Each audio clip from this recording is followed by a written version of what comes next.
was a lovely summer evening, and in Crosspatch Cottage, Mr. Grumpy was at home. He sat down in an armchair and picked up a book. And then, do you know what he did? He tore all the pages out of it. Every one. Mr. Grumpy can't stand books. He has a shocking bad temper. In fact, he's quite the most bad-tempered person you can imagine. Grumpy by name and even more grumpy by nature.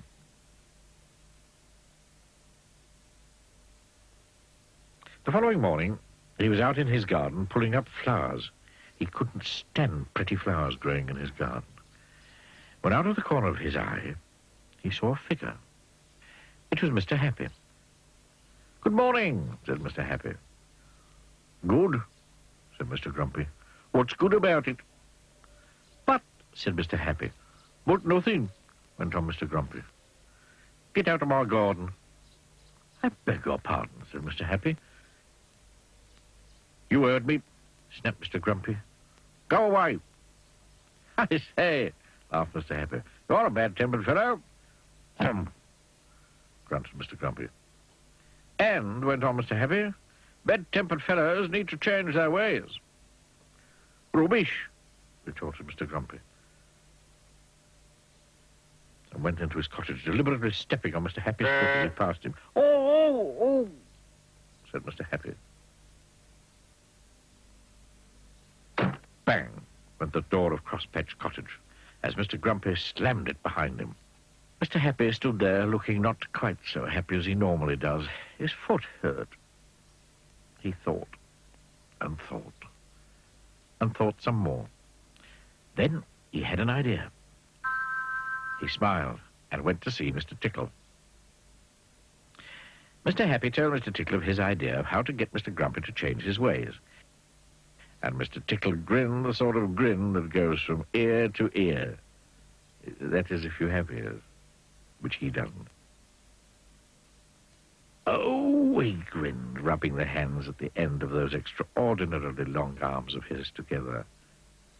That sounds fun. That afternoon, Mr. Grumpy went to town, shopping. He walked into Mr. Meat's shop. Mr. Meat was a butcher. "Give me some sausages," snapped Mr. Grumpy, "and be quick about it."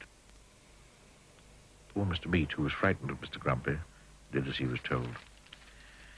But as he was doing as he was told, something appeared through his shop doorway. Do you know what it was? It was an extraordinarily long arm belonging to... Well, you can guess who it belonged to, can't you? That extraordinarily long arm of Mr. Tickle's came in through the door and across the shop, up to Mr. Grumpy, and tickled him. "Ow!" squeaked Mr. Grumpy in alarm, dropping his sausages and looking round to see what had happened. But could he see anything? He could not. Grunted Mr. Grumpy, and picked up his sausages and went next door to the cake shop. Crash went the door of the shop. "Give me a cake," snapped Mr. Grumpy, "and hurry up." Poor Mrs. Fairy, who sold cakes, was frightened of Mr. Grumpy, so she did as she was told. But as she was doing as she was told, guess what happened? "Oh!" squeaked Mr. Grumpy, dropping his cake and his sausages. He just could not understand what was happening. And the same thing happened at Mr. Daly's, the newspaper shop, and Mrs. Humbug's, the sweet shop, and at Mr. Bottle's dairy, and at Mr. Pack's, the grocer's. It went on all afternoon. And all afternoon, Mr. Grumpy kept being tickled. Dropping his shopping, picking it up and being tickled, and dropping his shopping and picking it up and being tickled and dropping his shopping and... Oh, he just couldn't understand it. On his way home to Crosspatch Cottage, he met Mr. Happy again. "Hello," said Mr. Happy. Having a nice day?" "Get out of my way," snapped Mr. Grumpy, "before I kick you." But almost before the words had passed his lips, that extraordinarily long arm of Mr. Tickle's had appeared from behind a tree and tickled him yet again. He jumped in the air and dropped all his shopping yet again and fell over. Mr. Happy looked down at Mr. Grumpy lying amid a jumble of sausages and cake and newspapers and sweets and milk and cornflakes. I think he laughed that if you were to change your ways and not be quite so bad-tempered quite so often, this sort of thing might not happen to you quite so often. Grunted Mr. Grumpy. He picked up all his shopping yet again and went home to Crosspatch Cottage. But on his way, he did think about what Mr. Happy had said, because he very definitely did not like what had happened to him that afternoon. Mr. Happy and Mr. Tickle laughed and shook hands. And so after that, Mr. Grumpy did try not to be quite so bad-tempered, quite so often. And the more he tried, the less he found he was tickled. And so he tried more and more. And these days, he's quite a changed person. Why, only the other evening, he picked up a book, and you know what? He only tore out one page.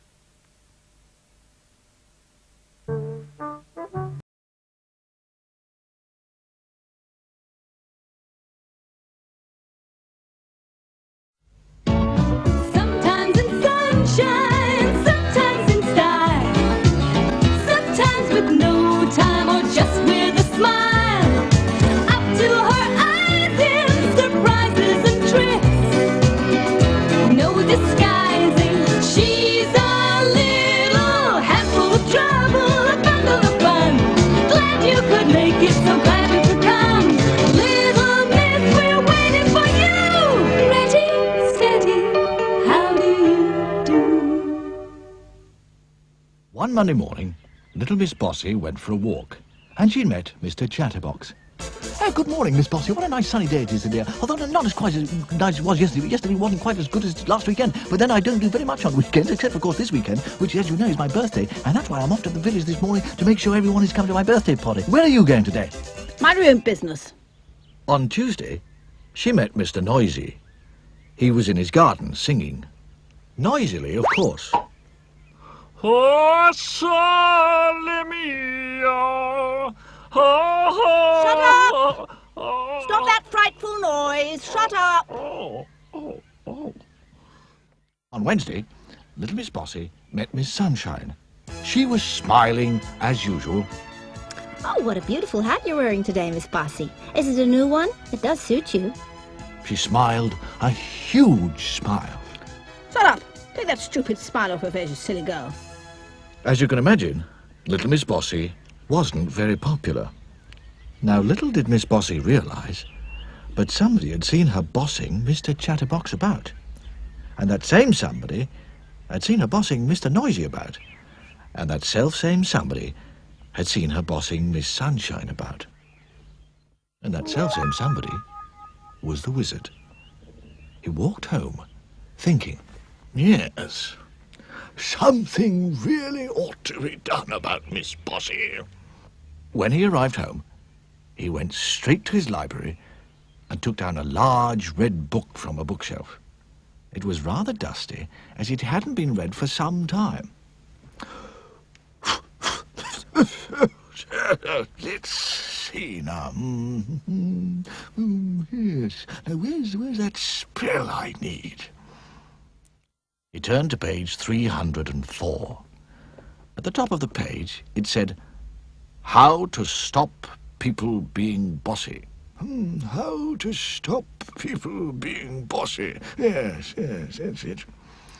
The wizard read the page very carefully.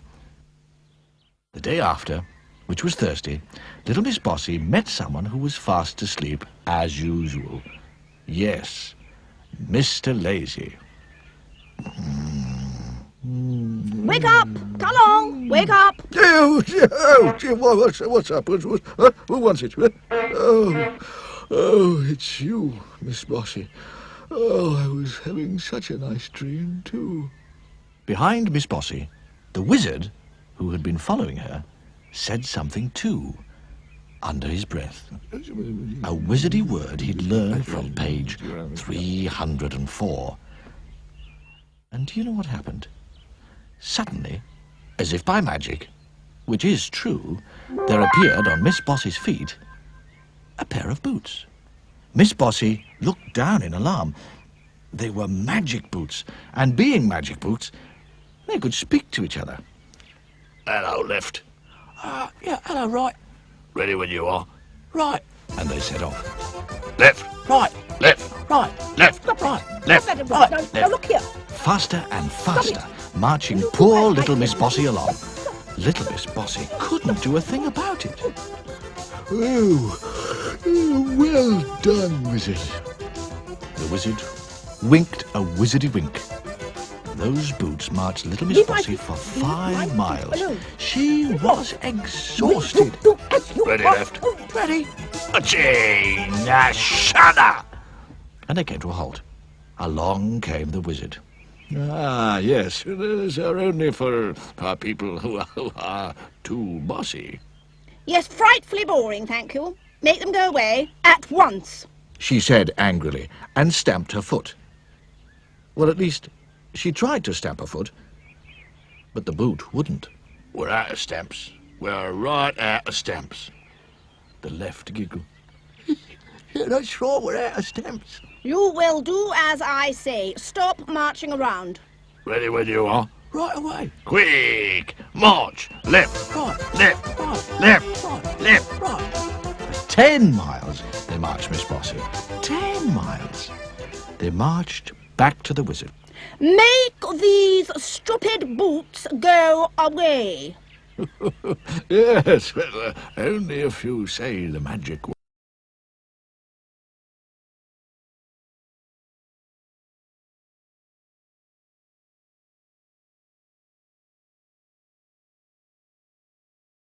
"That's better." And he said the wizardy word again, under his breath, from page 304. And the boots disappeared as if by magic. "Now then, stop being bossy, or you know what will happen." Miss Bossy was just about to say something when she stopped, looked down at her feet, and then she nodded. "Very well," smiled the wizard. "Now, remember what I said." And he disappeared. And do you know something? From then on, until now off, little Miss Bossy was a changed person. Not bossy at all. And you know why, don't you? You know what she's afraid of? Bossy boots. Left, right, left, right, left, right, left, right, left, right, left, right, left, right, left, right, left, right, left, right.